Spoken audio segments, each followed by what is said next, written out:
आई तर घर सोडून व जग सोडून निघून गेली. आता पुढे काय? घराचं काय होणार? तर त्यापूर्वी आईला साप चावल्यामुळे आई जग सोडून निघून गेली. मागील एपिसोडमध्ये तिच्यावर अंत्यसंस्कार विधी पार पडला. त्यानंतर दाद्या व अभिजित दोघेही जेवणास नकार देत होते. दादा अचानक उठून स्मशानभूमीत निघून गेला आणि मोठमोठ्याने रडू लागला.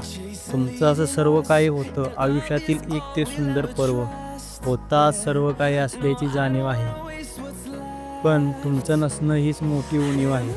त्यानंतर दाद्या घरी निघून गेला तर दीपी व दाद्या बोलत होते. तितक्यात अभिजित उठून आई कुठे दिसत नाही असं म्हणाला.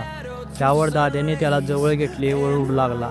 घराचे घर पण निघून गेली. त्यानंतर रेश्मा व पल्लवी तिथे आली आणि अभिजित व दाद्याला जेवण करण्यास शपथ गाठली. त्यानंतर त्यांनी जेवण केले. तर दुसरीकडे केवढा व तिची आई अभिजितच्या घराकडे जाऊया अशी म्हणत होती. तर केवढाची आई सुरुवातीला नाही, नंतर केवढाने तिची समजूत काढली. नंतर केवढाची आई तयार झाली.